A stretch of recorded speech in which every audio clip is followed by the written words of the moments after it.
Good evening students, welcome to online classes. Class +1 में हम breathing and exchange of gases study कर रहे थे, जिसमें हमने लास्ट क्लास में ब्रीदिंग मैकेनिज्म को स्टडी किया था। आज हम बात करेंगे पल्मोनरी एयर वॉल्यूम्स और लंग्स कैपेसिटी की, कि कितनी जो एयर है, हमारे एयर वॉल्यूम है जो हमारे लंग्स के अंदर एंटर कर सकती है, और कितनी हमारी लंग्स की कैपेसिटी है कि वो कितनी वॉल्यूम एयर को अपने अंदर एकोमोडेट कर सकता है और कितना एक्सहेल कर सकता है। उसके बेसिस पे हमारे पास बहुत सारी टर्म्स आती हैं। फर्स्ट इज़ टाइडल वॉल्यूम, इसको टीवी से रिप्रेजेंट कर सकते हैं। Tidal volume is the volume of air inspired और expired with each normal breathe.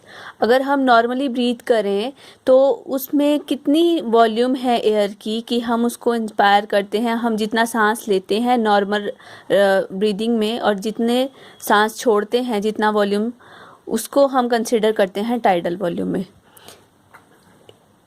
It amounts to about 500 ml in the average adult man. इसकी जो वॉल्यूम है वो है अप्रॉक्सीमेटली 500 ml। ठीक है, तो नॉर्मल अगर हम इंस्पिरेशन करें या एक्सपीरेशन करें तो उसमें कितना एयर वॉल्यूम यूज़ करते हैं, वो है 500 ml। Out of 500 ml 350 ml reaches up to the lungs alveoli. सिर्फ 500 ml में से 350 ml है जो कि लंग्स की एल्विलाई तक पहुंचता है, उसे बोलते हैं एल्विलर वॉल्यूम।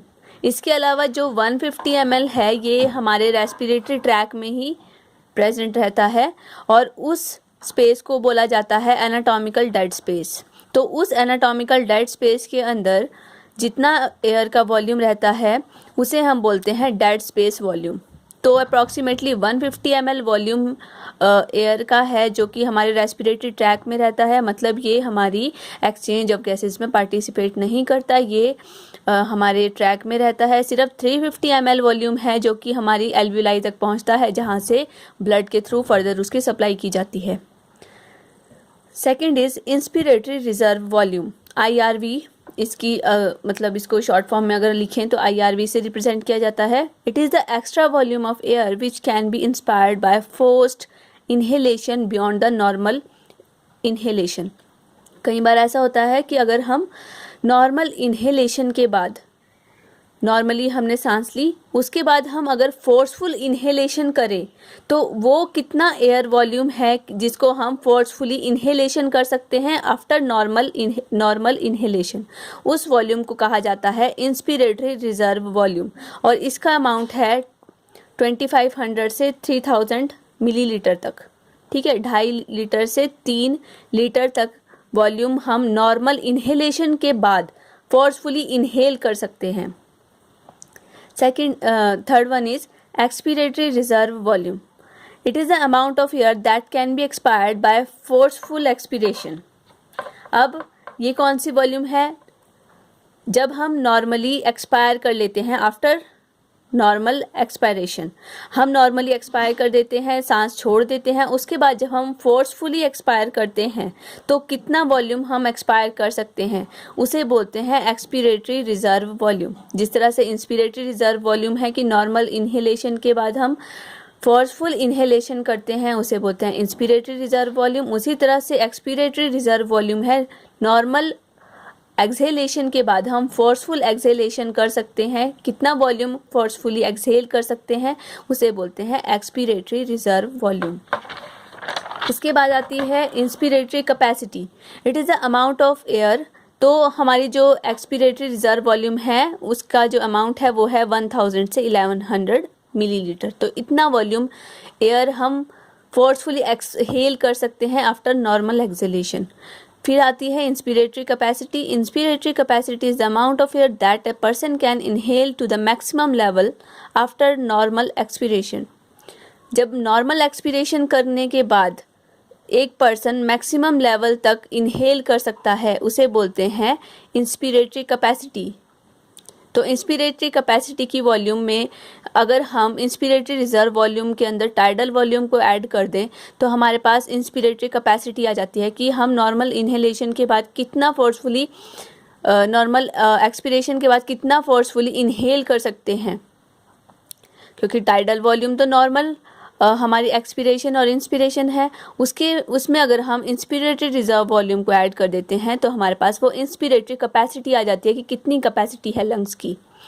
तो वो वॉल्यूम कितना है 3000 से 3500 मिलीलीटर तक। इसी तरह से एक्सपिरेटरी कैपेसिटी है, it is the amount of air that a person can exhale to the maximum level after normal inspiration. Normal सांस लेने के बाद अब एक पर्सन फोर्सफुली कितना एक्सहेल कर सकता है, कितना मैक्सिमम लेवल तक एक्सहेल कर सकता है, उस कैपेसिटी को कहा जाता है एक्सपिरेटरी कैपेसिटी। और इसका जो अमाउंट है उसमें उसके लिए हम क्या करते हैं, एक्सपिरेटरी रिजर्व वॉल्यूम में टाइडल वॉल्यूम को ऐड करते हैं तो हमारी एक्सपिरेटरी कैपेसिटी आ जाती है। तो इसका अमाउंट है 1500 मिलीलीटर। तो इतना वॉल्यूम एयर हम जो है एक्सपायर कर सकते हैं। फिर आती है हमारी वाइटल कैपेसिटी। तो वाइटल कैपेसिटी क्या है, it is the amount maximum amount of air that can be expelled from the lungs by forced exhalation after forced inhalation. तो फोर्सफुली इनहेलेशन के बाद कितना एक पर्सन फोर्सफुली एक्सहेल कर सकता है, उस कैपेसिटी को बोला जाता है वाइटल कैपेसिटी। तो वाइटल कैपेसिटी में हमारी टाइडल वॉल्यूम भी आ जाती है, इंस्पिरेटरी रिजर्व वॉल्यूम भी आ जाती है और एक्सपिरेटरी रिजर्व वॉल्यूम भी आ जाती है। तो इसका जो अमाउंट है वो लगभग होता है 3.5 से 4.5 लीटर तक। तो इतनी लीटर तक एयर को एक पर्सन फोर्सफुली एक्सहेल कर सकता है एक फोर्सफुल इनहेलेशन के बाद। इसके बाद आती है हमारी रेजिडुअल वॉल्यूम। अब क्या होता है कि नॉर्मल फोर्सफुल एक्सपीरेशन के बाद कुछ ना कुछ अमाउंट एयर का हमारे लंग्स के अंदर रह जाता है, क्योंकि हमारे लंग्स बिल्कुल एम्प्टी नहीं रहते। तो उसमें क्या है, कुछ एयर का अमाउंट लंग्स में प्रेजेंट रहता है जिसे हम बोलते हैं residual volume. It is the volume of air remain in lungs after forceful expiration. तो रिजर्व वॉल्यूम कितना है, इसका अमाउंट है 1100 से 1200 मिलीलीटर तक। फिर आता है फंक्शनल रेजिडुअल वॉल्यूम।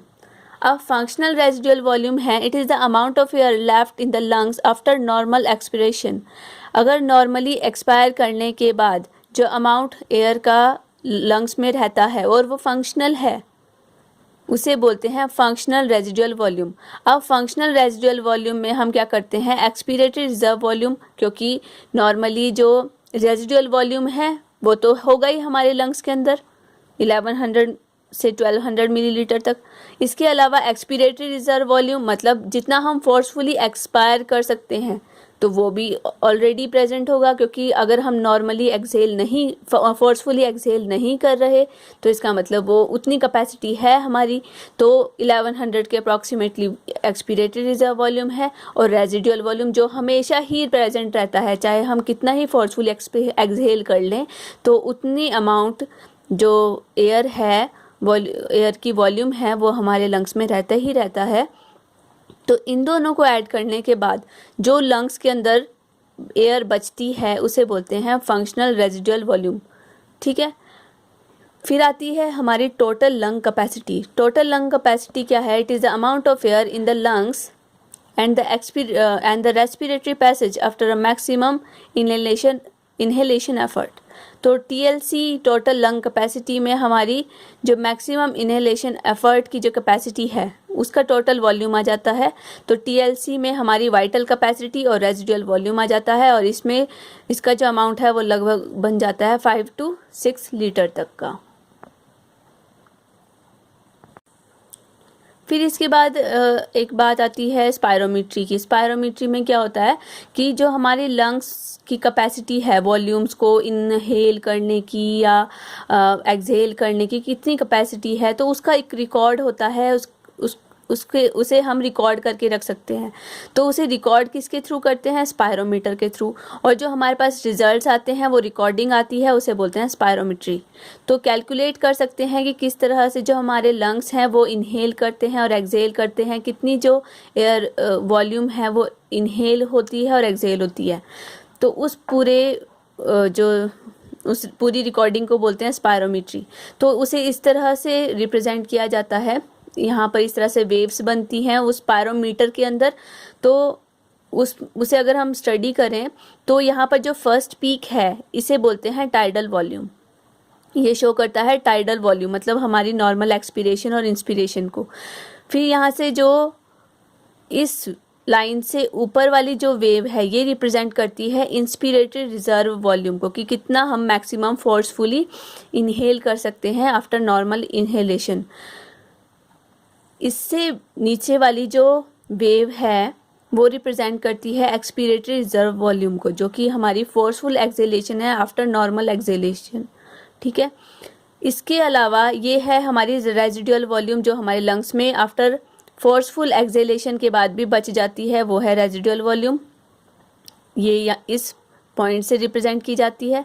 और हमारी वाइटल कैपेसिटी है ये पूरी वेव, जिसमें हमारी इंस्पिरेटरी रिजर्व वॉल्यूम भी आ जाती है, हमारी टाइडल वॉल्यूम भी आ जाती है और हमारी एक्सपीरेटरी रिजर्व वॉल्यूम भी आ जाती है। ये हमारी है वाइटल कैपेसिटी।